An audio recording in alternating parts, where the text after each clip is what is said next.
आज थोड़ी सी छलांग लगाने की आवश्यकता है, क्योंकि बाल गोपाल को जन्म होगा।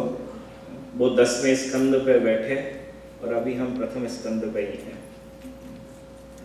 देखो, कर्मकांड की कथा कर रहे होते तो नियमबद्ध हमें प्रतिदिन जो सारणी दे रखी है कि इतने से इतने स्कंद की कथा करो, उतनी करनी पड़ती। परंतु निष्काम भाव की कथा में दो तरीके की कथाएं, एक सकाम भाव की, एक निष्काम भाव की। तो कर्मकांड वाली जहां पे आपको अर्थ चाहिए, धर्म चाहिए, काम चाहिए, मोक्ष चाहिए, उन कथाओं में तो आपको सारणीबद्ध चलना पड़ेगा। निष्काम कथा जहां से चालू हुए, भक्ति जहां मिली वहीं ठहर गए, उस भक्ति में ओतप्रोत हुए, क्योंकि वही कथा तो दिलाती है प्रेमा प्रमोर्थो महान। परंतु ये समझने की थोड़ी आवश्यकता है। आज हमारे जीवन में सबसे दुखद बात यह है कि हमारे पास धन नहीं है, और सबसे आसान बात यह है कि भगवान हमारे पास है।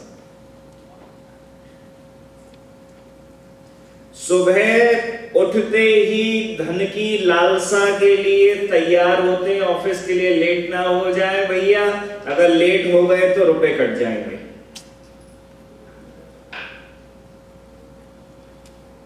उसके बाद ऑफिस पहुंचे, रात्रि को आए, सोच रहे हैं 1 के 2, 2 के 4, 4 के 8 कैसे हो। कहां प्रॉपर्टी में रुपया लगाएं, कहां कौन से शेयर खरीदें, क्या करें ऐसा कि 1 के 2, 2 के 4, 4 के 8। परंतु भगवान बहुत आसान है। भगवान की चिंता भूल गए। परंतु यही चीज साधुओं में बिल्कुल उलट है। साधु धन को तो देख के राम राम राम राम राम, आज क्या देख लिया हमने। कितनी कथाएं आती हैं, श्री नामदेव जी महाराज की, सनातन गोस्वामी जी की, इतनी कथाएं हैं जहां धन को देख लिया, पारस मणि मिली, उसे देखा, पारस मणि मिलते ही यमुना जी में फेंक दी। नामदेव जी की पत्नी को पारस मणि मिली, उन्होंने, नामदेव जी को पता लगा, उन्होंने उठाई और उसे उठा के नदी में फेंक दी। जिनसे मिली थी नामदेव जी की पत्नी को वह मणि, वह सहेली गई, जाके बोला कि भाई अब हमारी मणि हमको लौटा दो। उन्होंने कहा कि हमारे पति ने वह फेंक दी है, तो उन्हें विश्वास नहीं हुआ। सोचा कि यह लालची हो गए हैं, इस वजह से नहीं देना चाहते हैं। तो नामदेव जी गए उस नदी में, अब नदी में डुबकी लगाई, हाथ भर कंकड़ उठा लिए, बाहर निकले, बाहर लाके बोला देखो भैया इसमें तुम्हारी कौन सी मणि है। हजारों मणियां हाथ में थी।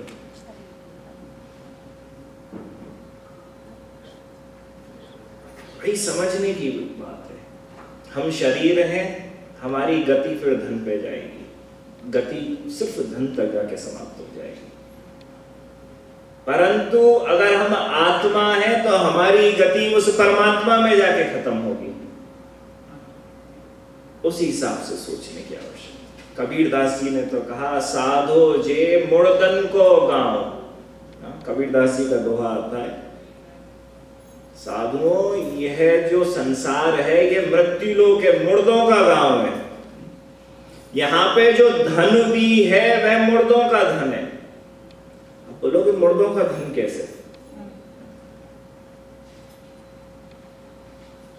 महाराज आपके पिताजी, आपके बाबा साहब, घर में किन्हीं पूर्वजों का देहांत हुआ, गोलोकवास हुआ, गोलोकवास होने के बाद आपको क्या मिला?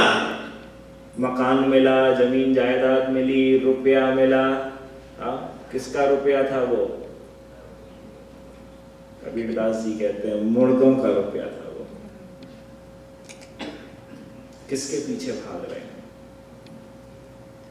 उस रुपए के पीछे भाग रहे हैं, उस धन के पीछे भाग रहे हैं। आप कथा में आओ, कथा श्रवण करो, परंतु जब तक उसका चिंतन और मनन नहीं करोगे कि आपको यहाँ कौन सा धन प्राप्त हुआ है, ना यह कथा यहाँ से हम कुछ बताने लायक रहेंगे, ना ठाकुर आपके हृदय में होके भी हृदय में नहीं रहेंगे। देखो वेद कहता है, श्रीमद् भागवतम कहती है, हृदय के अंदर दो पक्षी रहते हैं, एक परमात्मा और एक आत्मा। परमात्मा वहां पे अतिथि के रूप में बैठता है और जो जीव है वह उसका होस्ट है, जो आत्मा है वो उसकी होस्ट है। अब अतिथि का काम क्या? अतिथि देवो भव, कि उसे भैया खिलाओ पिलाओ, उसे सही से रखो। अब उसे सही से कैसे रखा जाए? जब महाराज उसके नाम का स्मरण करें, उसकी भक्ति करें, उसका भजन करें, उसकी उपासना करें, परंतु वो कुछ नहीं खाता है, वो बैठा रहता है। भाई होस्ट तो आप हो, आप खाना बनाओगे, उसे खिलाओगे तब वो खाएगा। परंतु आज का जीव मैं इतना लग गया है कि उस होस्ट को, उस गेस्ट को भूल गया है। अब सोचो, जिस पक्षी को, जो आपके घर पे अतिथि आया है, भगवान आए हैं, आपके हृदय रूपी घोंसले में निवास कर रहे हैं, अगर वह वहां पे कुछ उन्हें खाने को नहीं मिला तो क्या होगा? धीरे धीरे कमजोर होने चालू हो जाएंगे और एक दिन ऐसा आएगा कि महाराज वहां से पलायन कर जाएंगे। क्यों? क्योंकि पुष्ट नहीं है। संत यह करता है कि अपनी आत्मा को, अपने शरीर को इतना विवश कर देता है उस रसायन में, उस रस में, कि भगवान तुम ही लो, तुम ही लो, श्री कृष्ण अर्पणमस्तु, श्री कृष्ण समर्पणमस्तु, सब कुछ आपका। जो मैं सुबह से कर रहा हूं, रात तक कर रहा हूं, कर्म हो, भजन हो, कुछ भी हो, वह सब आपका। वह इतना पुष्ट कर देता है कि मेरे भगवान इतने फैल जाते हैं कि वह मैं तत्व की जो आत्मा वहां पे निवास कर रही है वह वहां से चली जाती है और भगवान उसके हृदय को अंगीकार कर लेते हैं। पर हमारा धन क्या है? थोड़ा अलग है। हमें तो जब तक महाराज रुपया सैलरी ना मिलेगी तब तक काम ना चलेगा। पर साधुओं ने कहा, पायो जी मैंने राम रतन धन पायो, राम रतन धन पायो, यही तो धन है। महाराज करमैत्री बाई 800 साल पहले अपने उनका गौना होना था, पिताजी बिल्कुल तैयार थे, भाई अब इसका गौना करो, इसे वापस भेजो इसके पति के यहाँ पे। उसी समय, उसी दिन अपने घर से भाग के चली गई। घर से भागी, वृंदावन पहुंच गई, ब्रह्मकुंड पर कृष्ण नाम का जप करने लगी, नाम का जप कर रही है, अश्रुधारा प्रवाह हो रही है, पूरा वह स्थान गीला हो गया उनके आंसुओं से। उनके पिता उन्हें ढूंढते हुए कुछ दिनों के बाद वहां पहुंचे। पहुंचते ही बोले, अरे तूने तो मेरी नाक कटवा दी, तुझे नहीं जाना था पहले बता देती, परंतु जिस दिन तेरा गौना था, जिस दिन तुझे जाना था, उसी दिन तू भाग गई, तूने मेरी समाज में नाक कटवा दी। करमैत्री बाई ने पूछा, आप नाक किसको कहते हो? देखो उनके जो पिताजी थे करमैत्री बाई के, बहुत देवज्ञ थे, राज पुरोहित थे, सब शास्त्रों का अध्ययन करा था, बहुत बड़े कर्मकांडी थे। परंतु जैसे ही पूछा कि नाक आप किसको कहते हो, उन्होंने बोला, अरे नाक किसको कहते हो? समाज में जो हमने इज्जत पाई है, हमारे बाप दादाओं की जो इज्जत है, उसको तूने आज धूमिल में कर दिया। करमैत्री बाई ने पूछा कि अगर यही नाक यहाँ की है तो उस लोक की, उस कृष्ण लोक की नाक क्या है बताओ? बोले हमको क्या पता। बोले देखो यहाँ पे जितना भी धन होगा तब तुम यहाँ धनी बनोगे, परंतु जब कृष्ण नाम का धन, राम नाम का धन तुम्हारे पास संचित हो गया, इकट्ठा हो गया, अगर उस धन को लेके ऊपर जाओगे वह तुम्हारी असली नाक है। गणेश जी की इतनी लंबी नाक क्यों है? वो तो एक कथा अलग आती है कि गर्दन कट गई, हाथी का सर उस पर रख दिया, परंतु आचार्य कहते हैं उनकी नाक इतनी लंबी इस वजह से है कि उनसे ज्यादा कृष्ण नाम का जप किसी ने नहीं करा। नाकदार है। हम किस धन के पीछे भाग रहे हैं? मुर्गों का धन, अपना थोड़ा ही है, आया है एक पुश्त से दूसरी पुश्त, दूसरी पीढ़ी से तीसरी पीढ़ी, उसके पीछे भाग रहे। राम रतन धन, जब तक यह राम रतन धन नहीं आएगा, उसके प्रति रुचि नहीं जागृत होगी, श्रद्धा जागृत नहीं होगी, तब तक इस भगवत प्रेम के इस अमृत कुंड में आप कितने पास भी आ जाओ, परंतु आप सूखे के सूखे रहोगे। मेरे भगवान श्री कृष्ण बहुत लीला में है, वो बड़े भक्त वत्सल है। भागवत जी के अंदर कथा आती है कि महाराज एक दिन लक्ष्मी माता हमारी भगवान की पाद सेवन कर रही थी, पैरों को दबा रही थी। भगवान ने कहा अरे बड़ी जोर से दबा रही हो आप, जरा हल्के से दबाओ, दर्द हो रहा है जरा ज्यादा। बोले जी जी जी जी जी, थोड़ा हल्के से करके दबाने लगे। अरे अभी भी आप लक्ष्मी जी बहुत ताकत लगा रही हैं, जरा हल्के से दबाइए। बोले जी महाराज बिल्कुल हल्के से दबाएंगे, और हल्का अपना हाथ रखा उनके। अरे आप तो हमें मार डालेंगी क्या? अरे और हल्के से दबाइए। लक्ष्मी जी बोली मैं तो बस उंगली छुपा रही हूं अब। बोले महाराज मैं कैसे आपके पैर दबाऊं बताओ? बोले भैया अपनी परछाई से मेरे पैर दबाओ। परछाई से महाराज पैर दबाने लगी। बोले अरे आप तो बड़े सुकोमल हो, परंतु वेद तो यह कहते हैं कि आप सुकोमल भी हो और आप वज्र के समान भी हो, परंतु आपको देख के लगता नहीं, आपकी देह को देख के लगता नहीं कि आप इतने वज्र के समान भी हो। तो एक कथा आती है, भगवान श्री कृष्ण एक दिन एक वन के अंदर विचरण कर रहे थे और उन्हें चित्रलेखा सखी मिल गई। चित्रलेखा सखी मिली। चित्रलेखा सखी भगवान को चहुओर ढूंढ रही थी। जैसे ही मिलते ही उसने आलिंगन कर लिया। बोले प्रभु कहाँ चले गए थे यहाँ छोड़ के इस निर्जन वन में, आपको दूर दूर तक ढूंढती रही। भगवान ने कहा कि मैं गया था त्रिपुरा सुंदरी की उपासना करने के लिए।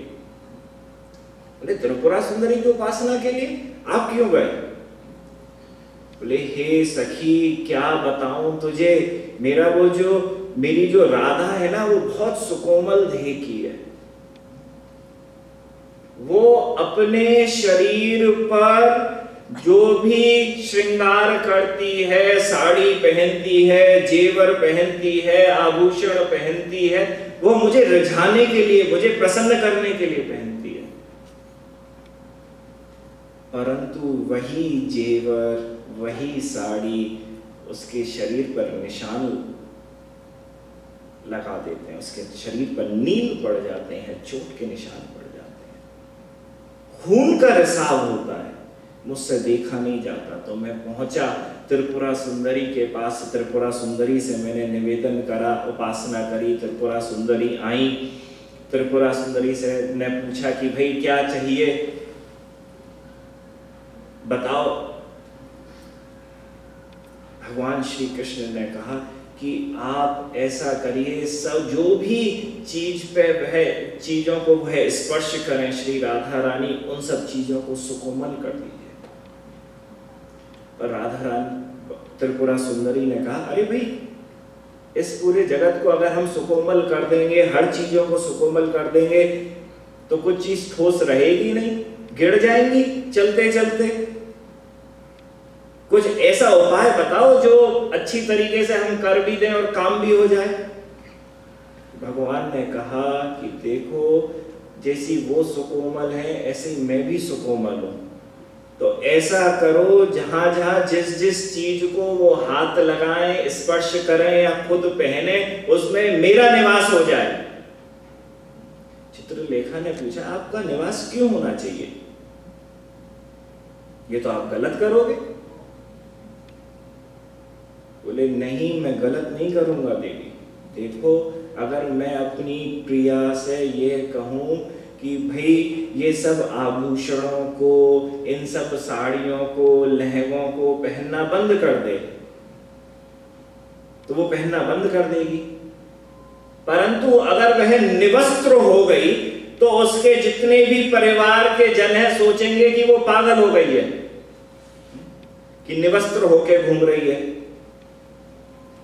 उसे वह घर के अंदर बंद कर देंगे। अगर उसे घर के अंदर बंद कर दिया तो वह वेदना आ जाएगी, वो मुझसे मिल नहीं पाएगी। तो मुझे कुछ ना कुछ तो करना है। तभी त्रिपुरा सुंदरी से मैंने कहा कि हे माते, मैं भी सुकोमल हूं, वो भी सुकोमल है। ऐसा करो कि जिस चीज को स्पर्श करे, जिस चीज को पहने, उसके अंदर मैं पहुंच जाऊं। श्री त्रिपुरा सुंदरी ने तथास्तु कहा। तथास्तु कहने के बाद महाराज श्री राधा रानी जिस चीज को ओढ़ती हैं, जिस श्रृंगार को करती हैं, जिस तकिए पर सोती हैं, जिस चद्दर पर सोती हैं, जिस थाली में खाती हैं, उन सब में भगवान श्री कृष्ण का निवास है। उन सब में श्री भगवान श्री कृष्ण का निवास। भगवान श्री कृष्ण स्वयं में इतने कोमल है और वह कह रहे हैं कि मैं वज्र के समान भी हूं। तो लक्ष्मी जी को लगा कि नहीं, ये तो झूठ बोल रहे हैं। भगवान बोले, रुकिए, अभी हम दिखाते हैं कि हम वज्र के समान कठोर हैं। बाहर गए अपने रूम से, वहां पे पहुंचते ही जय विजय खड़े थे। जय विजय के पास जाके बोले, भाई हमसे लड़ो, हम अपनी पत्नी को दिखाना चाहते हैं हम वज्र के समान कठोर हैं। जय विजय ने हाथ जोड़ लिए, कहा महाराज आपसे लड़े, आप तो स्वामी, हम आपके दास, हो ही नहीं सकता कि हम आपसे लड़ें। जैसे ही इस बात को कहा महाराज वापस आ गए। ठाकुर जी बोले, हाँ ये भी बात सही है, जय विजय से लड़ तो सकते नहीं है, हाँ ये तो हमारे दास है। यही कथा, ऐसी ही कथा रामलीला में भी हुई थी। रावण को मार दिया। रावण को मारने के बाद वहां पे जरासंध आया। जरासंध ने आके कहा, महाराज आपने बड़ी जल्दी मार दिया रावण को, मैं तो दो दो हाथ करना चाह रहा था, मेरे अभी भी हाथ फड़क रहे हैं, किसी से कुश्ती लड़ना चाहता हूं, अब तो कोई शूरवीर बचा नहीं, आप आ जाओ मैदान में, आपसे दो दो हाथ करूंगा। भगवान बोले, बताओ अभी तक तो तू हमारे लिए लड़ रहा था, अब तू हमसे लड़ना चाहता है? भगवान ने कहा, भैया हम नहीं लड़ेंगे तुमसे, हम तुम्हारे राजा हैं, तुम हमारे दास हो। कृष्ण लीला में हम आएंगे कृष्ण बनकर, तब हम तुमसे लड़ेंगे। कथा आती है ना कृष्ण लीला के अंदर, 15 दिन तक लड़ते रहे जरासंध से, और ऐसे लड़े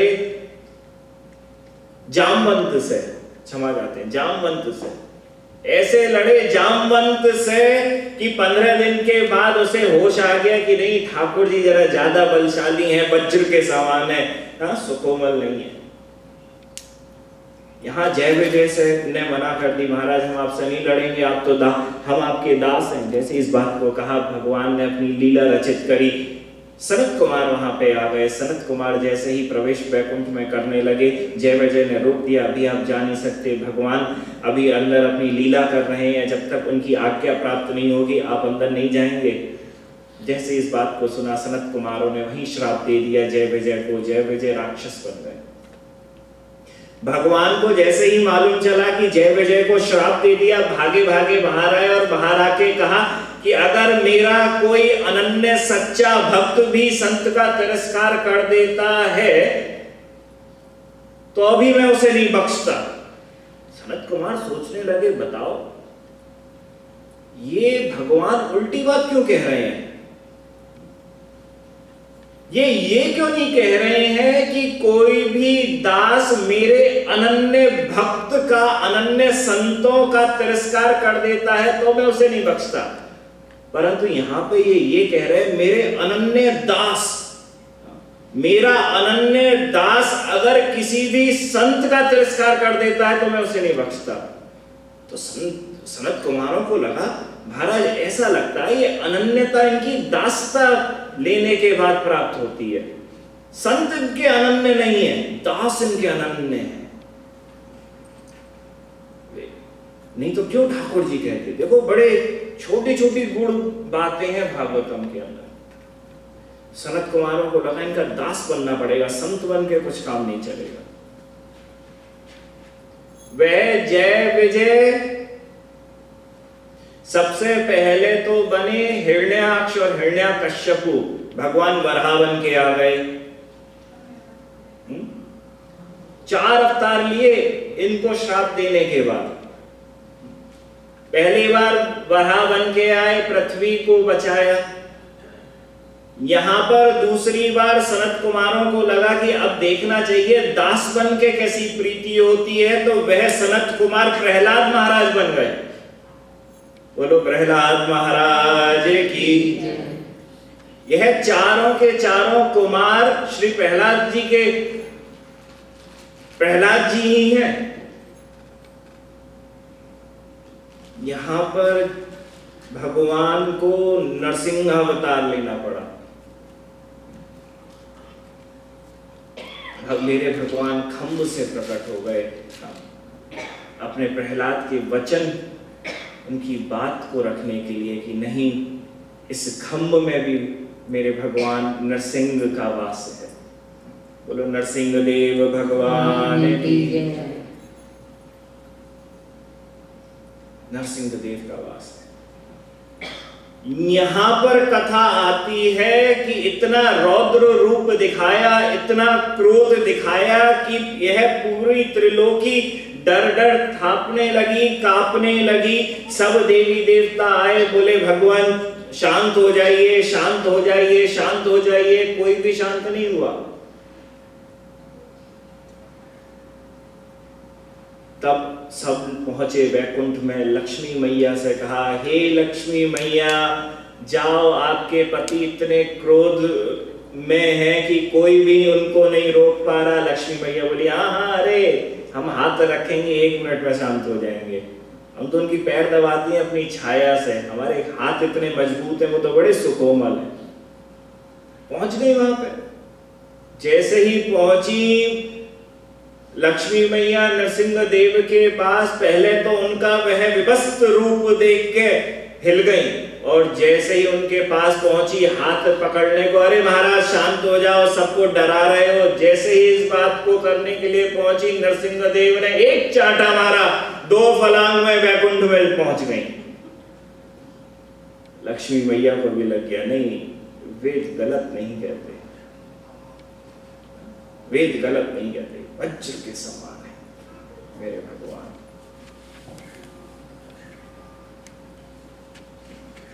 उसके बाद वही हिरण्याक्ष और हिरण्याकश्यपु रावण और कुंभकर्ण के रूप में आया। फिर वही दंतावृत और शिशुपाल के रूप में आया।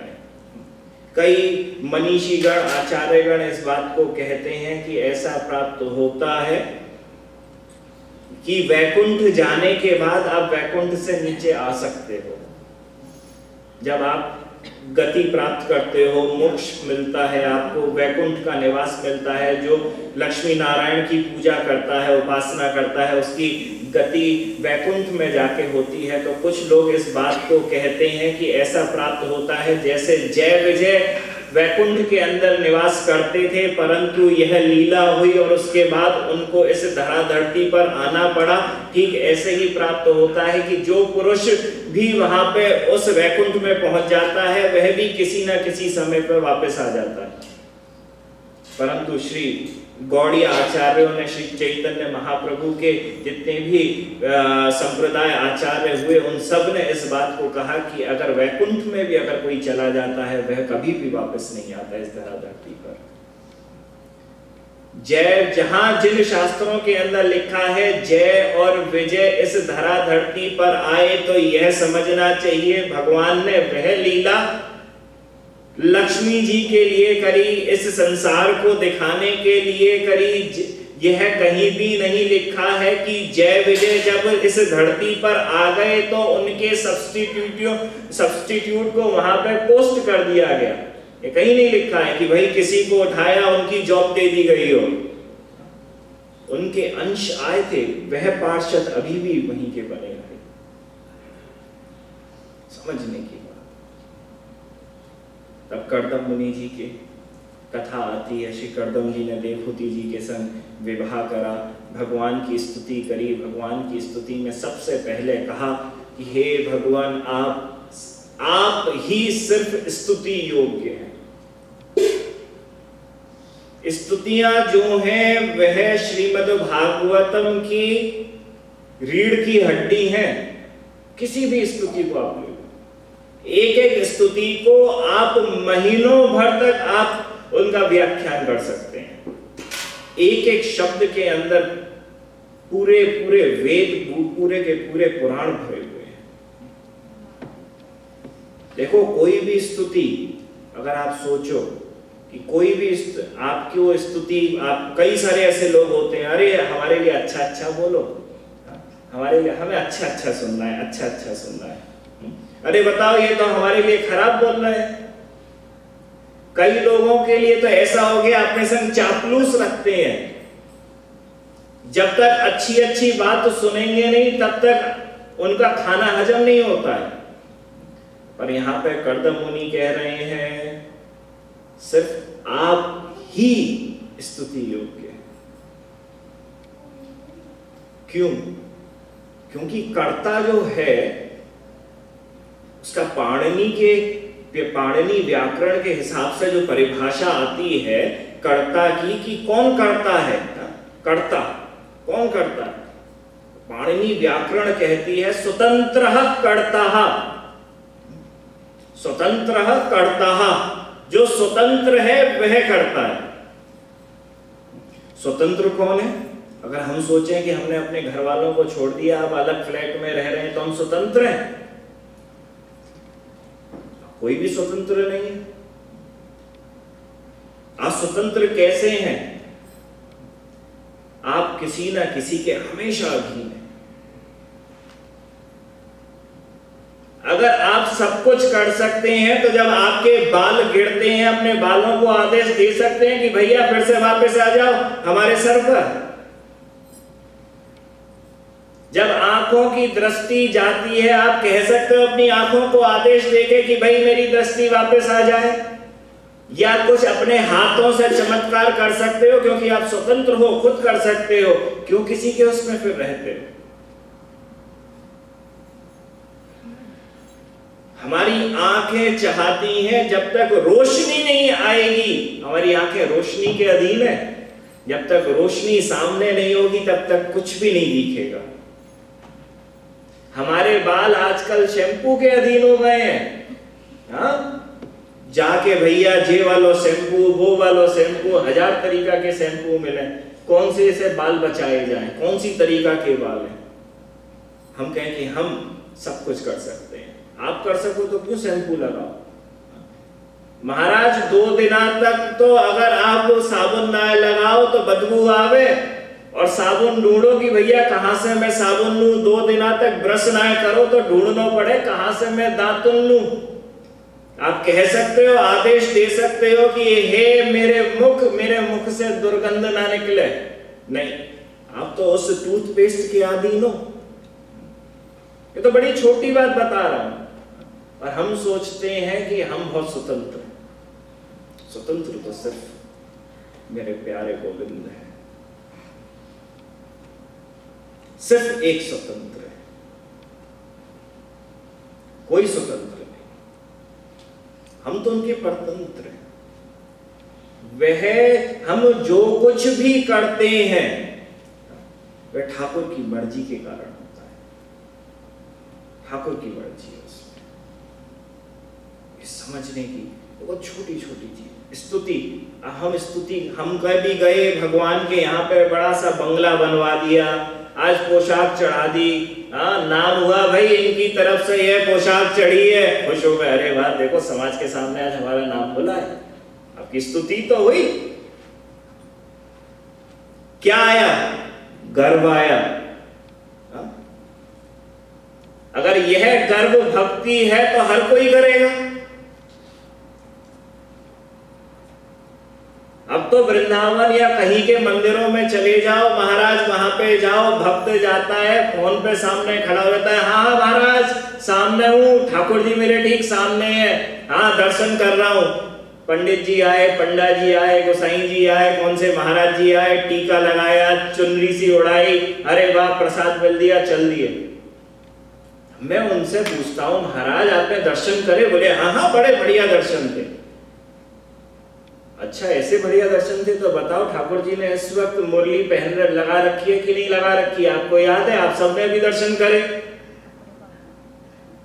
आपको याद ही नहीं होगा ठाकुर जी ने मुरली लगा रखी है कि नहीं। सबकी आंखें जाएंगी कि भैया आके बैठे तो हुए उनके सामने, दर्शन भी करे, दंडवती भी करी, परंतु ये नहीं मालूम है ठाकुर जी ने मुरली लगाई है कि नहीं लगाई है।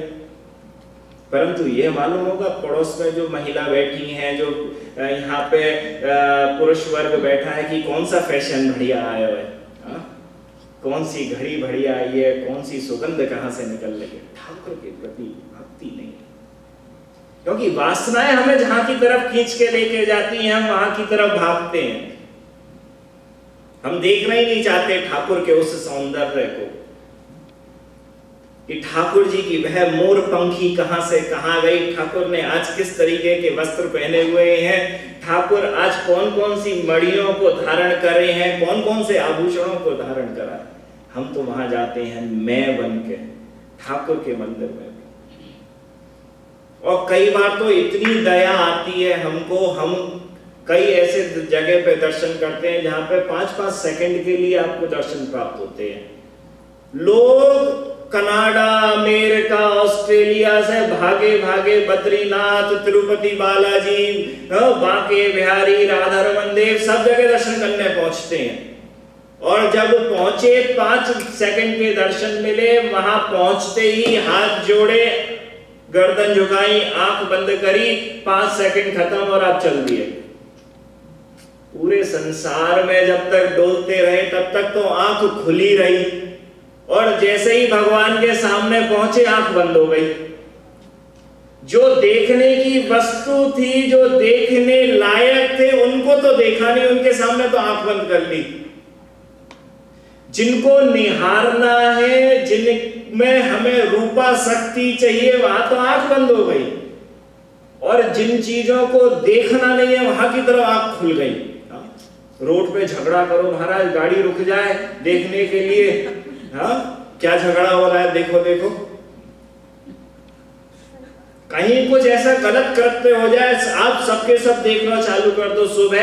सुबह होते ही न्यूज़पेपर खुले, सबसे पहले यही देखो जाए कि कहां पे क्या हुआ है, जो ना देखने योग्य। पुराने जमाने में तो शास्त्र पढ़े जाते थे, आज के जमाने में न्यूज़पेपर पढ़े जाते हैं। तो क्या आता है? वही चीज आती है जो पढ़ने योग्य नहीं है। हम कहते हैं हम भक्त हैं, हम अपने अंदर वह मैं तत्व लेके चलते हैं, अहम का तत्व लेके चलते हैं। अहम का तत्व जहां जहां जैसे जैसे पुष्ट होता है, हमें वहां वहां वैसे वैसे प्रसन्नता आती है, क्योंकि हमें अपनी स्तुति सुनना बड़ा पसंद है। महाराज श्रीनाथ जी में आप जाओ, कितने भक्त जाते हैं वहां पे नाथ द्वारा में। कल ही बात हो रही थी कि जो भी आया उसने दान दिया, तो दान की पर्ची पे लिख दिया कि श्रीनाथ जी दाता। सेंडर कौन? श्रीनाथ जी। रिसीवर कौन? श्रीनाथ जी। और यहाँ तो जब तक अपना नाम ना बोलेगो तब तक तो महाराज चैन से ना बैठेंगे, बात से पूछेंगे भाई लक्ष्मी तो हमने भी दी थी, हमारा नाम नहीं बोला। नाम, वह नाम तो आपका अहम तत्व बढ़ाता है। आप चाहते हो कि आप स्तुति के पात्र बनो, परंतु स्तुति तो सिर्फ भगवान की होती है। हम भगवान के सामने, भगवान के समक्ष, भगवान के लिए खड़े होकर अपने अहम को पुष्ट करने की चेष्टा करते हैं। हम ठाकुर के दर्शन नहीं करने आते, हम ठाकुर से मांगने आते हैं। ठाकुर जी मैं आया हूं, मुझे ये दे दो, ठाकुर जी मैं आया हूं, मुझे वो दे दो, मैं वैसे तो आता नहीं हूं परंतु दे दो। देखो परिक्रमाएं भी जो लगाई जाती हैं, देवी माँ के मंदिर में एक परिक्रमा लगती है। आप सब आए हो भारत से, आपको मालूम होगा जब परिक्रमा लगाते हो तो देवी माँ के मंदिर में एक परिक्रमा लगती है, गणेश जी के मंदिर में 3 परिक्रमाएं लगती हैं और 4 परिक्रमा लगती हैं भगवान श्री कृष्ण के मंदिर में। आपने सोचा अलग अलग संख्या क्यों है जब परिक्रमा शब्द एक है? क्यों? क्योंकि हमें मालूम है, शास्त्र ने बताया, भैया माँ के पास व्यक्ति क्यों जाएगा? माँ मुझे वह दे दे, मैं हलवा चढ़ाऊंगी। हाँ, कौन सा भजन है माता? हलवा बांटूंगी। अच्छा, कामना के लिए एक परिक्रमा जब माँ बच्चा जाता है माँ के पास कामना लेके, तो वह एक परिक्रमा लगाई जाती है काम के लिए। गणेश जी के मंदिर के अंदर 3 परिक्रमा लगाने का जो शास्त्र में विधान है, क्योंकि गणेश जी मोक्ष नहीं देते हैं, अर्थ, धर्म और काम देते हैं। भगवान श्री कृष्ण के मंदिर के अंदर 4 परिक्रमा लगाने का विधान है, क्योंकि वह अर्थ, धर्म, काम और मोक्ष देते हैं। सूर्य के मंदिर के अंदर 7 परिक्रमा लगाने का विधान है, क्योंकि सूर्य की सप्तलोकी से ऊपर है, सप्तलोकों को पार करवा देते हैं। पृथ्वी से ऊपर 7 लोक है ना, उनसे पार करवा देते हैं। हर जगह मंदिरों के अंदर जाने का प्रयोजन भी अलग अलग होता है, परंतु भगवान श्री कृष्ण के, अगर भगवान श्री कृष्ण आपके आराध्य हैं, आप कहते हो भगवान श्री कृष्ण का मैं आराधना करता हूं, तो आपको समझने की बहुत आवश्यकता है कि भगवान श्री कृष्ण सिर्फ प्रेम देते हैं। भगवान श्री कृष्ण सिर्फ प्रेम देते हैं। स्तुति योग्य सिर्फ वही है। नारायण देंगे आपको अर्थ, धर्म, काम, मोक्ष। प्रेम की प्राप्ति नहीं कराते हैं नारायण, भगवान श्री कृष्ण प्रेम की प्राप्ति कराते हैं। दोनों में बहुत अंतर है। एक में 60 कलाएं हैं, एक में 64 कलाएं हैं। जब ठाकुर जी का जन्म होगा, कल से ठाकुर जी की बात करेंगे, तब सब कलाओं के बारे में आपको बताएंगे। तो यहां स्तुति जब अपनी होती है, संत क्या चाहता है? कभी उसकी स्तुति ना हो। श्री चैतन्य महाप्रभु ने अपने गोस्वामियों को, जब अपने शिष्यों को जब वृंदावन भेजा, तो यह कहा कि जो तिरस्कार करे तुम्हारा, उसे अपना प्रिय मानना, निंदक सदा राखिए। माधव दास जी की कथा आती है जगन्नाथपुरी से। माधव दास जी एक बार जंगल में बैठकर भजन कर रहे थे, सब कुछ भूल गए, इतने तन में हो गए कि ठाकुर का भजन करने लगे। प्रथम दिन, द्वितीय दिन, तृतीय दिन ठाकुर का भजन कर रहे हैं, सब कुछ भूल गए कि क्या भूख, क्या प्यास, क्या क्षुधा, हाँ क्या कि कोई वेग। वहां पे श्री जगन्नाथ जी बैठे थे। जगन्नाथ जी को लगा देखो मेरा भक्त जो है वह 3 दिन से भूखा प्यासा वहां बैठा है। श्री लक्ष्मी मैया को, महालक्ष्मी को वहां पे उन्होंने ऑर्डर दिया कि भाई यहाँ से जाओ, जरा उस भक्त को जरा खाना खिला के लेके आओ।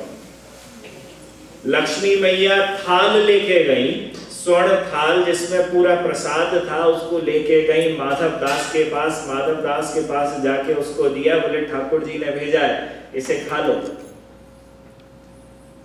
माधव दास जंगल में एक कुटिया में बैठे हैं, भजन भी कर रहे हैं, उस प्रसाद को भी पा रहे हैं। यहाँ पर भोग लग रहा था, भोग के दर्शन खुले तो देखा सोने का थाल गायब।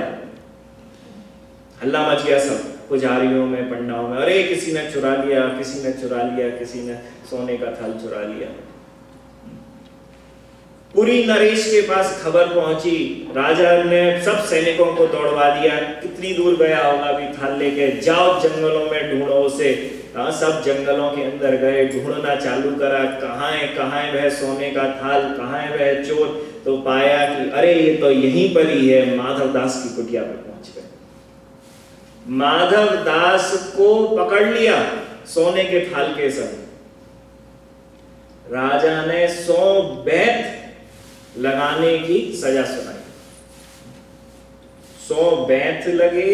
बेंत लगने के बाद यहाँ पर पुजारी गण मेरे श्री जगन्नाथ स्वामी को कपड़े पहना रहे थे, पोशाक पहना रहे थे। ठीक उसी समय उनको लगने लगा कि ऐसा लग रहा है कि इनके कुछ निशान पड़े हुए हैं श्री जगन्नाथ स्वामी के। थोड़ा सा घुमाया तो देखा पूरे शरीर पर, पूरी पीठ पर श्री जगन्नाथ स्वामी के बेंत के निशान थे। बेंत के निशान। मेरे भगवान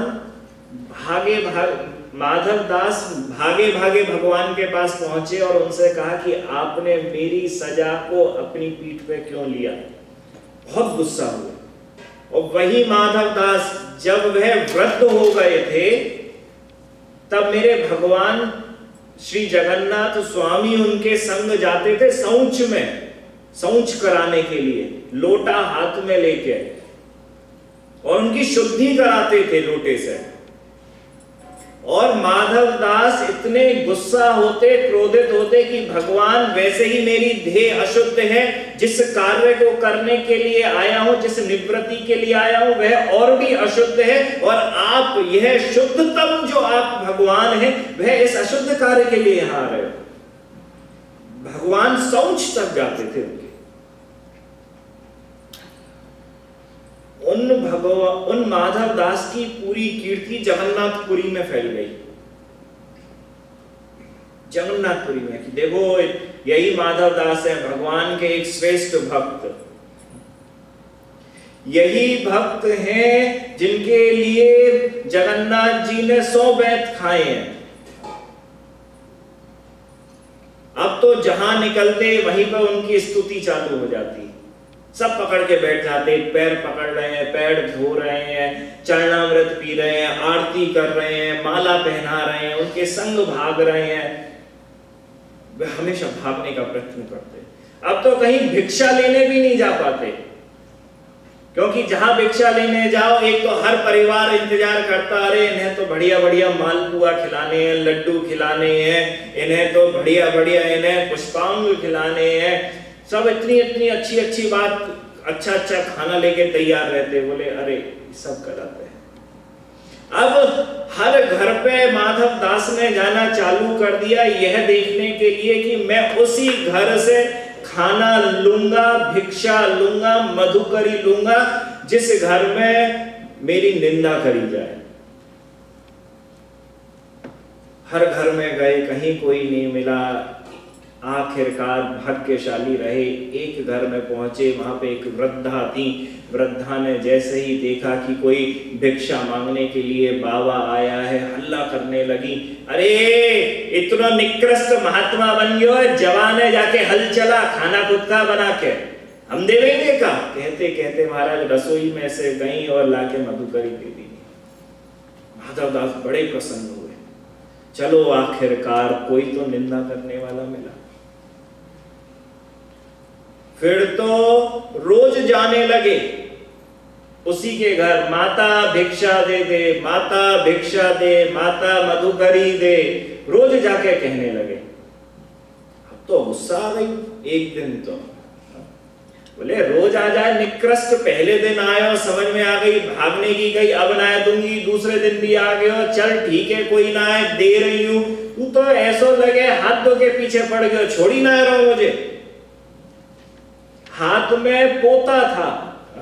पोता मतलब वहां पे उधर की भाषा में कहा जाता है पानी का एक कपड़ा पानी में और गोबर में लिसा हुआ, जिससे वह शुद्ध करते हैं धरती को।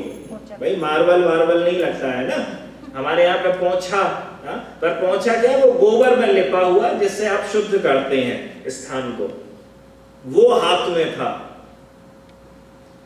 तो वो मैया वहां पे उस पोता को वहां पे अपनी जमीन को लीप रही थी, तभी आ गए भिक्षा दे, मधुकरी दे मैया।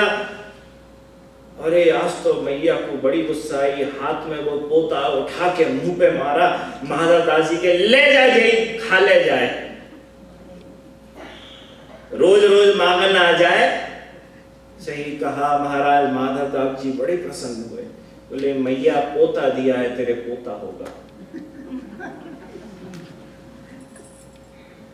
बोले तूने जो दिया है वो जरूर होगा। महाराज घर अपनी कुटिया में पहुंचे, कुटिया में उस पोता को धोआ, धो के एक बत्ती बनाई, घर पे घी था, उस घी से उसकी जोत जलाई। जोत जलाने के बाद भगवान से कहा कि भगवान ना ये घी मेरा है, ना ये जोत मेरी है, ना इसके अंदर जो कपड़ा लगा है वह मेरा है, यह तो कपड़ा उस वृद्धा मैया ने दिया है। मैं तो बस यही चाहता हूं कि उसे सद्बुद्धि प्रदान कर, उसे अपना प्रेम प्रदान कर। जैसे ही इस बात को कहा, देखो मेरे भगवान इतने दयावान हैं कि उस वृद्धा जो इतनी गलत अपशब्दों में अपमान करती थी सब साधु संत और भक्तों का, वो उसका हृदय परिवर्तन हो गया, अच्छा बोलने लगी। अब तो समझ में आ गया, अरे रोज एक बाबा आते हैं खाने के लिए, तो बिल्कुल तैयार हो गई पकवान बना के, अरे 12 बजे आ जाएंगे भिक्षा मांगने, मधुकरी मांगने के लिए, तो मैं उनको दूंगी। जैसे ही माधव दास अगले दिन 12 बजे उसके यहाँ पे पहुंचे, मैया मधुकरी दे, बोले अरे महाराज पधारो, पुष्प अर्पण करने लगी चरण में, आओ अंदर आके। उन माधव दास जी को लगा जाए का है, कल तक तो पोता खींच के मार रही, ले जाए खा ले, आज तो यूं कह रही है आओ अंदर आके खिलाऊं। बोले अरे इसे ठाकुर जी ने बता दिया कि साधु और संत सेवा क्या होती है, वहीं से एकदम चल दिए, कभी उस घर पे वापस नहीं आए। तिरस्कार, साधु तिरस्कार मानता है। श्रुति स्तुति अगर किसी की करी जाती है वो मेरे भगवान की है, नहीं तो कबीरदास जी का भी कहा ना, मुर्दों की कैसे।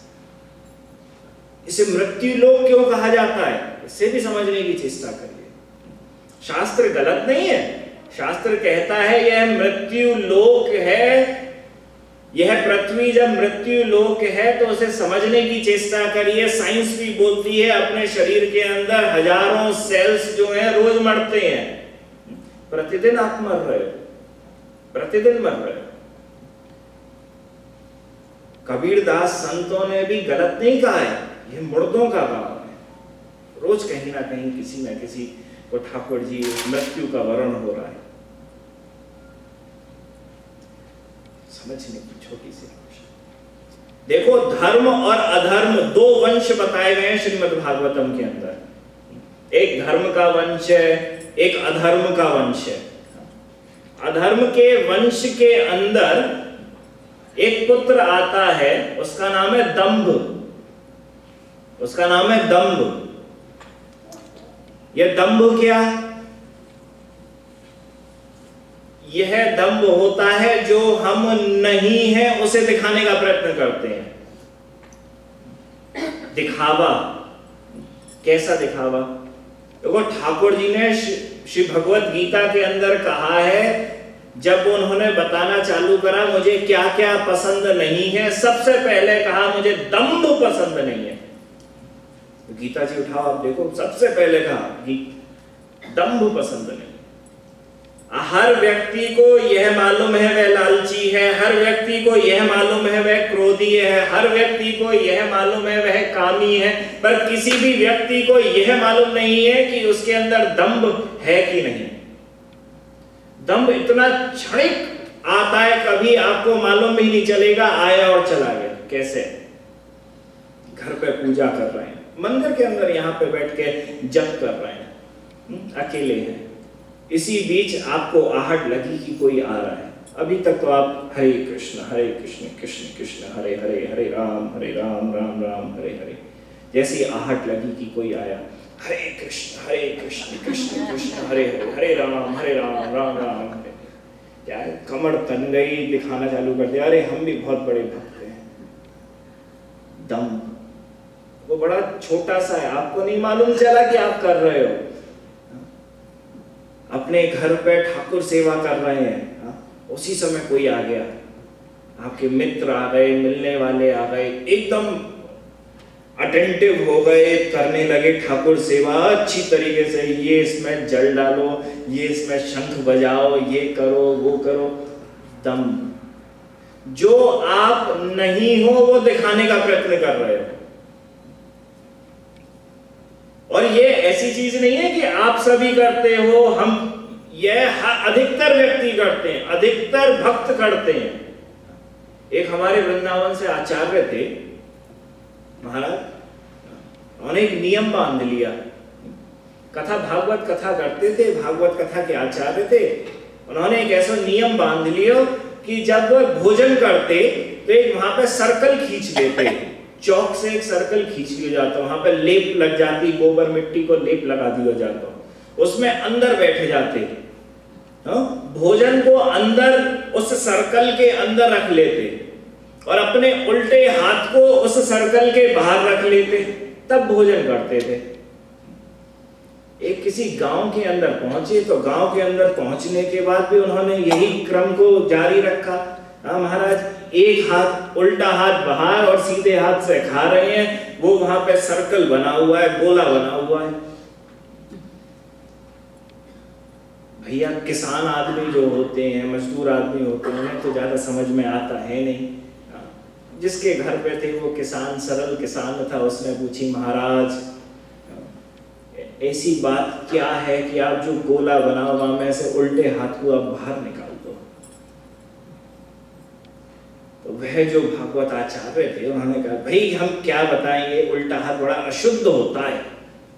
अशुद्धता के लिए सुबह हम जब निवृत्त होने जाते हैं तब ये काम में आता है। तो इस वजह से ये भोजन शुद्ध है, भगवान का प्रसाद है, इस वजह से हम इसे बाहर रखते हैं। बात किसान ने पूछी, महाराज जिस तशरीफ से यह अशुद्धता निकलती है वो भी तो अभी तक गोले के अंदर बैठी हुई है।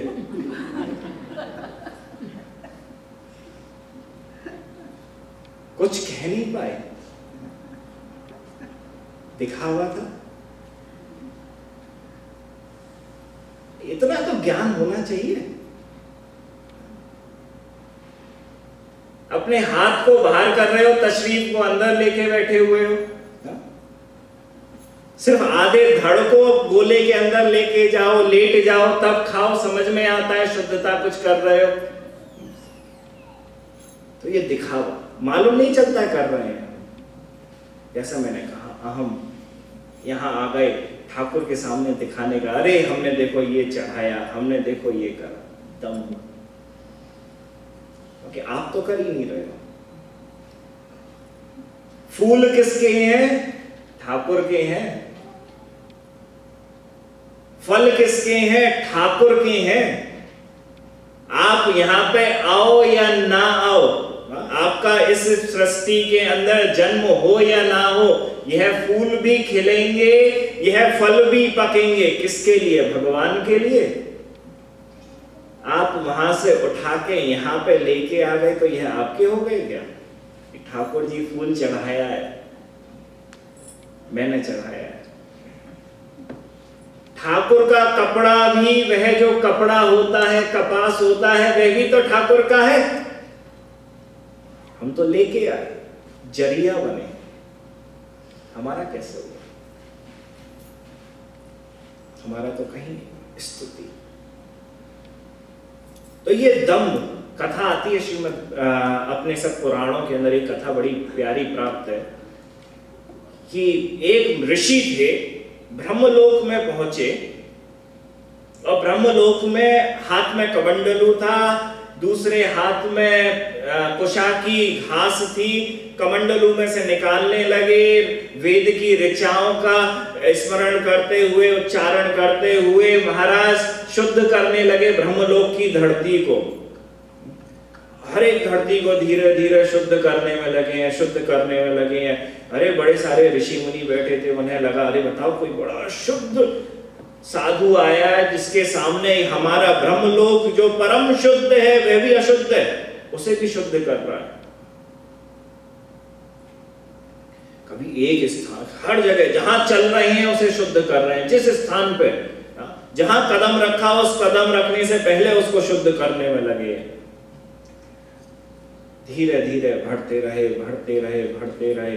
सब लोगों ने ब्रह्मा जी के पास सूचना भेजी, यहाँ पे कोई परम साधु आए हैं महाराज, वेदों का उच्चारण कर रहे हैं, इस जगह को पवित्र कर रहे हैं, ऐसा लगता है यह पूरा ब्रह्मलोक अपवित्र है। ब्रह्मा जी को लगा अच्छा हमारा ब्रह्मलोक अपवित्र है, बुलाइए बुलाइए उनको। महाराज बुलाया गया, वो पवित्र करते हुए आगे बढ़ रहे हैं, आगे बढ़ रहे हैं। ब्रह्मा जी ने कहा महाराज पधारिए, निवेदन हम आपको यह पद, यहाँ पर यह कुर्सी, यह सिंहासन आपको निवेदित करते हैं, यहाँ पे बैठिए, यहाँ पे विराजिए। जैसे ही कहा महाराज वह साधु कहते हैं यह सब जगह अपवित्र है, बताओ मैं कहाँ बैठूं। ब्रह्मा जी असमंजस की स्थिति में पड़ गए। बोले मेरा ब्रह्मलोक कब से पवित्र हो गया? बड़ा पवित्र है। सोचा अगर ये इतना अपवित्र है, ये साधु बहुत महान है, इनके पास ऐसी दिव्य दृष्टि है कि यह ढूंढ के पता लगा रहे हैं कि कहां कहां पे अपवित्रता है और कहां कहां पे पवित्रता है। तो ब्रह्मा जी ने कहा कि हे भगवान, जब सब जगह अपवित्र है, मैं ब्रह्मा भगवान श्री कृष्ण का अंश हूं, कृपया मेरे पास आइए, मेरी गोदी पर बैठिए, क्योंकि मैं बहुत पवित्र हूं।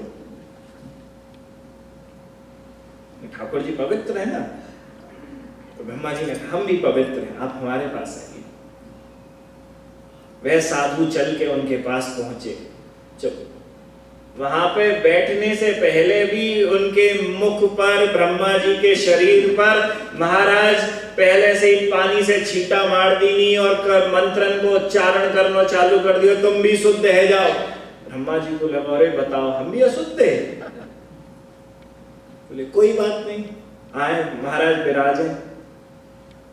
जैसे ही विराजे बोले महाराज जरा अपना परिचय बताइए, आप कौन है? आपसे कभी मुलाकात तो हुई नहीं,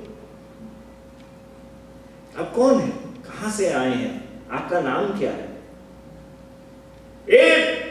मुंह मत खोलो, तुम्हारे मुख से थूक निकल रहा है, हमको पवित्र कर रहा है। ब्रह्मा जी को लगा बताओ महाराज, अब तो मैं इनसे कुछ बात भी ना कर सकूं, तो बड़ी पवित्र है। बोले भैया तुम्हारा चेहरा कछु कछु जानो पहचानो सो लग रहा है, जरा अपनी चेहरा दिखाइए।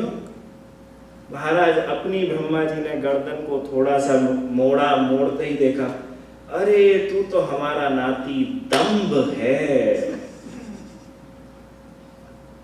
तेरे अंदर कोई पवित्रता नहीं, सिर्फ दिखावा है।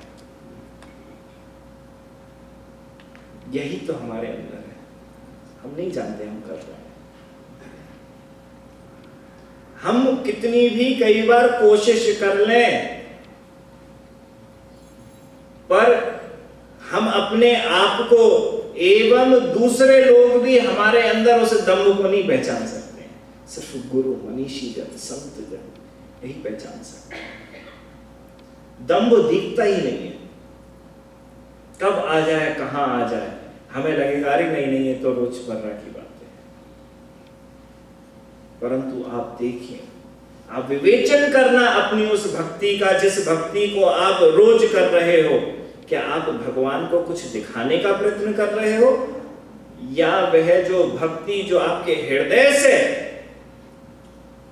निकली है, जिसका प्रादुर्भाव हुआ है, आप उसे देने का प्रयत्न कर रहे हो?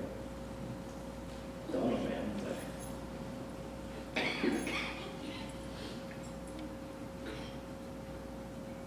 मेरी भक्ति जो मेरे भगवान की है, मेरे गोविंद की जो भक्ति है, देखो है बहुत आसान, परंतु यह जो भक्ति और काम है ना, जहां प्रेम और काम है ना, इसमें बहुत बाल बराबर का अंतर है, बाल बराबर का अंतर है।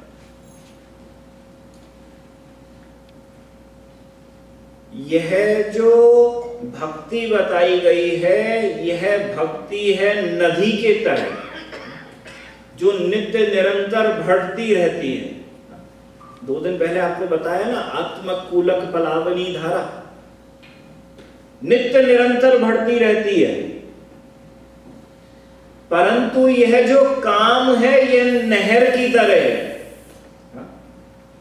ये नहर की तरह है, जहां से इसका उद्गम होता है, बिल्कुल बढ़िया चौड़ा बहुत बड़ा होता है, परंतु इसका एक अंत होता है, कहीं भी जाके रुक जाएगी नहर। धीरे धीरे पानी कम होता चला जाएगा नहर में, एक समान नहीं रहता है कभी भी पानी। जहां से चालू हुआ बहुत रहा, आगे चल के खत्म हो गया। नदी जहां से चालू हुई छोटे रूप में हुई, जब वहां पे समुद्र में जाके मिली तो बृहद रूप में जाके मिली। दोनों में अंतर है। काम को क्यों मना करते हैं सब आचार्य, कि ठाकुर से कामना मत करो, इस वजह से मना करते हैं। ठाकुर, यहां तक कि शास्त्रों के अंदर तो यह भी बताया गया है कि सीधे सीधे जाके ठाकुर को भी मत मांगो कि ठाकुर तू मेरा हो जा। देखो, खाना कितना भी रुचिकर क्यों ना लगे आपको, खाना कितना भी बढ़िया क्यों ना लगे, परंतु उसका अंत जरूर होता है। आप 2 रोटी खा लोगे, 4 रोटी खा लोगे, ज्यादा बढ़िया है 6 रोटी खा लोगे, 8 रोटी खा लोगे, 8 या 10 खा ली, 15 खा ली, 15 के बाद पेट भी जवाब दे जाएगा, भैया अब जगह नहीं है। यह काम है अपनी संतुष्टि के लिए। भक्ति क्या है? उस भगवान की संतुष्टि के लिए। एक कथा आती है दारुण की। दारुण था भगवान श्री कृष्ण का सारथी। उसे एक बार सेवा प्राप्त हुई भगवान को पंखा झलने की। महाराज बड़ा वहां पे पहुंचा ठाकुर जी के पास, पंखा झलना जैसे ही चालू करा बड़ा खुश हुआ। अरे वाह, बताओ लाखों करोड़ों जीवों में आज मैं इतना भाग्यशाली हूं कि आज मुझे पंखा झलने की सेवा मिली है। होता है ना, अरे आज बताओ हमारा नाम बोला, आज बताओ हमें यह सेवा प्राप्त हुई, बड़े प्रफुल्लित होके वहां पे पहुंचे। आज तो हमें मंदिर के अंदर यह सेवा प्राप्त हुई है, हम वो सेवा करने के लिए जा रहे हैं। तभी उसी समय महाराज दारुण ने अपने उस भाव को रोक लिया। बोले यह भक्त का भाव नहीं है, यह भक्त का भाव नहीं है। भक्त का भाव है सेवा मिली है, मेरे प्रारब्ध में जितने भी सत्कर्म हुए हैं, भजन हुए हैं, उनके कारण अब मेरा दायित्व यह बनता है कि मैं अपनी सेवा से भगवान को प्रसन्न करूं। जब मेरे भगवान मेरी इस सेवा से प्रसन्न होंगे तब मैं प्रसन्न होऊंगा। परंतु आज वर्तमान में तो हम पहले ही प्रसन्न हो जाते हैं, हमें यह सेवा प्राप्त हुई है, हम भगवान को देखते ही नहीं, भगवान हम तुम हमारी सेवा से प्रसन्न हो कि नहीं हो। वो एक महिला पुरुष की एक कथा आती है ना, महाराज महिला पुरुष बाहर से कहीं आ रहा था, महिला ने सोचा अरे 1 महीने के बाद आज मिलन होगा, घर को अच्छी तरीके से सजाया, पतिदेव उनके आए घर पे, सिर में दर्द था, उन्होंने देखा ही नहीं घर को क्या अच्छी तरीके से सजाया है क्या नहीं सजाया है। हाँ, परंतु पत्नी वहां पे, अरे देखो यहाँ पे क्या बढ़िया ये चीज लेके आई हूँ, मैंने ये करा है, मैंने वो करा है। हाँ, पतिदेव बोले मुझे सोने जाना है। पत्नी वहां पे पहुंची, बोले नहीं, कैसे सोने जाओगे आप, तुम्हारे लिए तो मैं सुबह से ये सजा रही थी। हाँ, बैठ के बात करो। अपना अपना अपना अपना अपना अपना, ये क्या है? काम है। अपने की पूर्ति कैसे? एक प्रेम है, उसको क्या चाहिए? एक मैं खुद, अरे आज तो मन कर रहा है गाजर का हलवा बनना चाहिए, लाओ जरा बनाए, ठाकुर जी को भोग लगा के सबको खिलाते हैं और खाते हैं। एक प्रेम, एक भाव यह है कि हे भगवान आपको क्या खाना है आप मुझे बताइए। संबंध बनाने के बाद आपको क्या खाना है आप बताइए। जब ठाकुर कृपा से मालूम होता है, अरे ठाकुर जी यह खाना चाहते हैं, तब आप भोजन बनाते हैं। दोनों में अंतर है, एक अपनी रुचि के लिए, एक भगवान की रुचि के लिए। बड़ा छोटा सा अंतर है परंतु बहुत बड़ा अंतर भी है। गोविंद मेरो है, गोपाल मेरो है, गोविंद मेरो है, गोपाल मेरो है, गोविंद मेरो है, गोपाल मेरो है, गोविंद मेरो है, गोपाल मेरो है, गोविंद मेरो है, गोपाल मेरो है। श्री बाके बिहारी नंदलाल मेरो है, श्री बाके बिहारी नंदलाल मेरो है, श्री बाके बिहारी नंदलाल मेरो है, श्री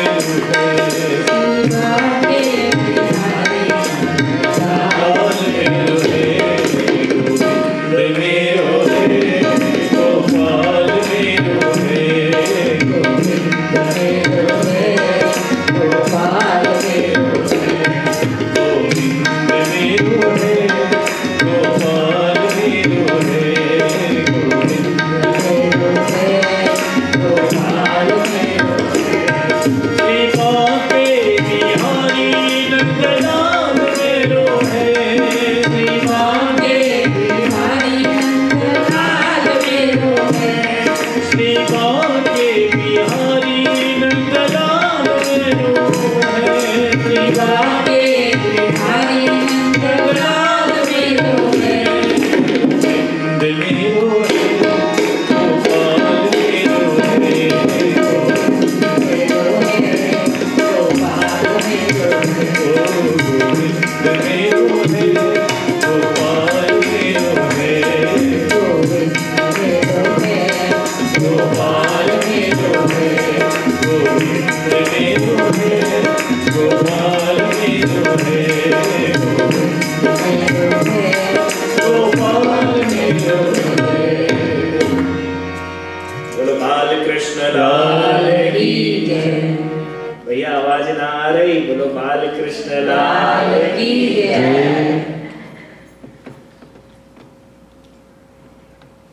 भक्ति की प्राप्ति चाहिए तो अहम तत्व, मम तत्व को किनारे पे रखना होगा। भगवान से संबंध स्थापित करना होगा। देखो संबंध की बहुत बड़ी महिमा है। ठाकुर की प्राप्ति तब तक नहीं हो सकती जब तक संबंध स्थापित नहीं करोगे। चार संबंध तो बताए गए हैं परंतु अनन्य संबंध आप बना सकते हो ठाकुर जी के साथ। अनंत जितने भी संबंध हैं सब आप स्थापित कर सकते हो ठाकुर के साथ, पर चार मुख्य बताए गए हैं। ठाकुर का दास बनो, ठाकुर के सख्य सखा बनो, ठाकुर को अपने बच्चे की तरह से मानो या ठाकुर को अपना प्रेमी मानो। चार बताए गए हैं कि दास भाव हो, सख्य भाव हो, वात्सल्य भाव हो या माधुर्य भाव हो। उस माधुर्य में भी दो तरीके के भाव बताए गए हैं। एक बताया है भगवान का पति रूप में वर्ण करना, और एक बताया गया है कि भगवान का वर्ण करना मंजरी के रूप में। हमारे निम्बार्क संप्रदाय के अंदर, कई संप्रदायों के अंदर उन्हें पति रूप में प्राप्त करा जाता है, पर हमारे संप्रदाय के अंदर कहा जाता है अगर प्राप्त कर लिया उसके बाद क्या? प्रेम तो ऐसा हो जो निरंतर चलता रहे। प्रेम की परिभाषा नारद भक्ति सूत्र के अंदर जो दे रखी है उसमें कहा है प्रतिक्षण वर्धमानम, प्रतिक्षण जो बढ़ता हो, जो चीज आपके पास आ गई हो उसके बाद तो महाराज उसकी आपको चाहिए ही नहीं, उसकी उस कामना ही आपके अंदर नहीं रहेगी। एक दिन श्री राधा रानी आई निकुंज में, तभी भगवान श्री कृष्ण पहुंचे। भगवान श्री कृष्ण ने अपने सिर को राधा रानी की गोद में रख दिया। राधा रानी ने तभी अपनी गर्दन मोड़ ली और रोने लगी। कृष्ण कृष्ण कृष्ण करते हुए रोने लगी। भगवान श्री कृष्ण को लगा कि मेरी राधे जो है रो रही हैं, जो मेरी राधे कृष्ण कृष्ण कर रही हैं। उठे, उठ के बोले राधे क्या हुआ, मैं तो यही हूं, रो क्यों रही हो, यह रुंदन क्यों? श्री राधा रानी ने कहा जब आप यहां आते हो तो मेरा मन करता है कि आप यहां से चले जाओ, क्योंकि आपके आने के बाद आपकी याद, आपका स्मरण आना बंद हो जाता है। आपका स्मरण निरंतर रूप से चलता रहे, इसी वजह से आप बैठे तो यहां हो, मेरी गोद में आपने सिर रखा है, परंतु वह विप्रलंब की जो स्थिति मुझे चाहिए जिसमें आपका स्मरण में निरंतर रूप से चलता रहे, उसको प्राप्त करने के लिए मैं अपनी गर्दन घुमा के कृष्ण कृष्ण कृष्ण कृष्ण करते हुए उस विरह में रुंदन कर रही हूं। दोनों में एक में पति रूप में पा लिया, पति रूप में पाने के बाद क्या है, परंतु एक स्थिति बताई मंजरी की स्थिति। गोपियां जो हैं, गोपियों की अधीनस्थ जो गोपियां हैं उनको मंजरी कहा जाता है। उनका क्या काम है?